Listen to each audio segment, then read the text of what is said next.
Have you ever wondered whether flat bench press alone is enough to develop your entire chest? Or do you really need to incorporate incline and decline variations? This question has puzzled countless gym goers. And I was no different when I first started lifting. Here's something that might shock you. Changing your bench press angle by just 15 degrees can completely transform which part of your chest gets activated. A groundbreaking 2020 study from the University of Sao Paulo in Brazil examined 20 experienced lifters using electromyography to measure muscle activation across different angles.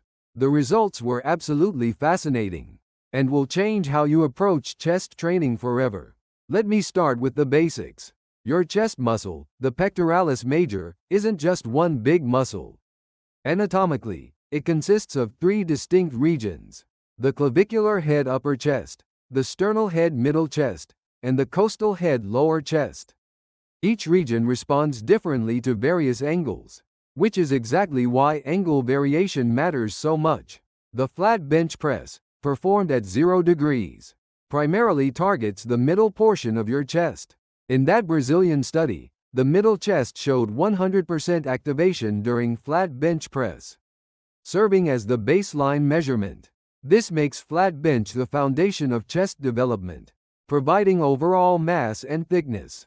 However, here's the crucial point that many people miss: flat bench alone only activated the upper chest at 65% compared to the middle portion. This is where incline bench press becomes absolutely game-changing. When you adjust to a 30-degree incline, something remarkable happens. The upper chest activation jumps to 142%, which is 42% higher than flat bench. This isn't just a small improvement, it's a massive shift in muscle recruitment. The angle progression tells an even more interesting story. At 45 degrees, upper chest activation increases to 156%. And at 60 degrees, it reaches 168%. But here's the critical warning: beyond 60 degrees, the front deltoids start taking over, reducing the chest involvement. A 2017 study from McGill University in Canada found that 30 degrees provides the optimal balance between upper chest activation and shoulder involvement. Now, let's talk about the most overlooked variation: decline bench press. Many beginners avoid decline, thinking it's dangerous or ineffective. This couldn't be further from the truth. Decline bench press, performed at -15 to 30 degrees, specifically targets the lower chest region. Research from the German Sport University in Cologne showed that at -20 degrees, lower chest activation increased by 178% compared to flat bench. That's a 78% improvement over the standard position. If you've ever felt your chest looks saggy or lacks that lifted appearance, decline bench press could be your secret weapon. But the science gets even more fascinating when we consider grip width alongside angle variations. A 2020 study from the University of Texas analyzed the combined effects of grip width and bench angle. Using a grip 1.5 times wider than shoulder width, increased outer chest activation by 23% during flat bench press. Conversely, a shoulder width grip increased inner chest and tricep activation by 31% and 47% respectively. Combining these findings creates incredible targeting possibilities. Wide grip incline emphasizes the upper outer chest, while narrow grip decline targets the lower inner region. This level of precision allows you to address specific weaknesses and create balanced chest development. However, weight adjustment is absolutely critical when changing angles. Generally, you'll need to reduce weight by 15 to 25% for incline variations compared to flat bench, while decline allows 5 to 10% more weight. This happens because incline increases shoulder joint flexion and changes the gravity vector, making the movement more challenging. Decline benefits from gravitational assistance, but requires caution due to blood flow changes. I've seen countless gym goers injure themselves by attempting the same weight across all angles. If you bench 225 pounds flat, start with 170 to 185 pounds on incline. Your ego might resist, but your shoulders will thank you. The optimal programming strategy follows a hierarchical approach. Start with flat bench when your nervous system is fresh, as this allows maximum weight handling. I recommend allocating 70% of your chest volume to flat bench, 20% to incline, and 10% to decline. In practical terms, this might mean 4 sets of flat, 3 sets of incline, and 2 sets of decline. However, this ratio should adapt to your individual needs. If your upper chest is particularly weak, increase incline volume to 30%. If lower chest development lags, bump decline to 20%. The key is honest assessment of your physique and adjustment accordingly. Periodization adds another layer of effectiveness.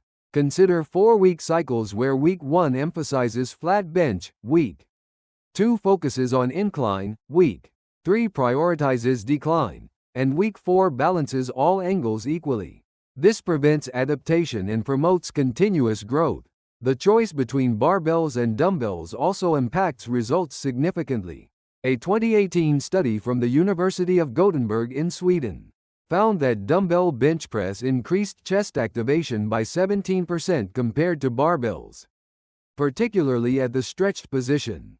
However, barbells allow heavier loads, providing superior mechanical tension. The ideal approach combines both tools strategically. Use barbells for building foundational strength, and dumbbells for detailed sculpting. For example, perform flat bench with barbells, and incline variations with dumbbells. Technical execution varies by angle and requires specific attention. For flat bench, retract and depress your shoulder blades, while maintaining a moderate arch. Incline requires slightly less scapular retraction, and reduced arching to protect the shoulder joint. Decline demands solid scapular stability, while avoiding excessive arching to prevent blood pooling. Breathing patterns should also adjust per angle. Flat and decline benefit from the traditional hold breath at bottom, exhale while pressing pattern. Incline variations benefit from slower, more controlled breathing for enhanced stability. Safety considerations are paramount and often overlooked. Each angle requires specific warm-up protocols. Before incline work, thoroughly mobilize your shoulder joints. Prior to decline, address neck and shoulder tension. Never attempt heavy decline without a spotter or safety bars, as the barbell can roll toward your neck. If you have existing shoulder or neck issues, approach angle changes cautiously. Incline can exacerbate shoulder impingement, while decline may stress cervical vertebrae.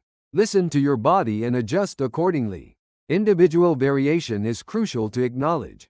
Some people experience shoulder discomfort at 45-degree incline, but thrive at 20 degrees.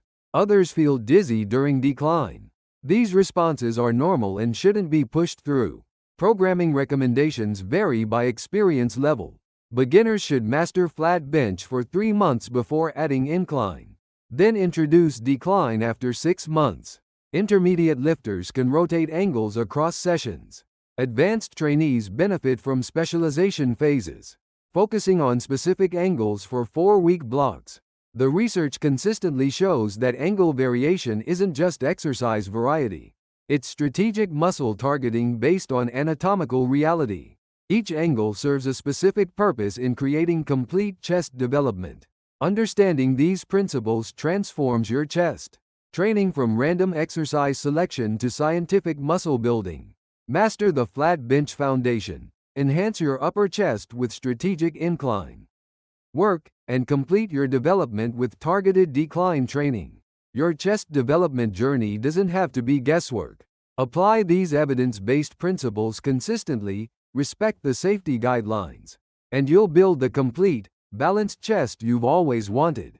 If this information helped you understand chest training better, please like this video and subscribe for more science-based fitness content.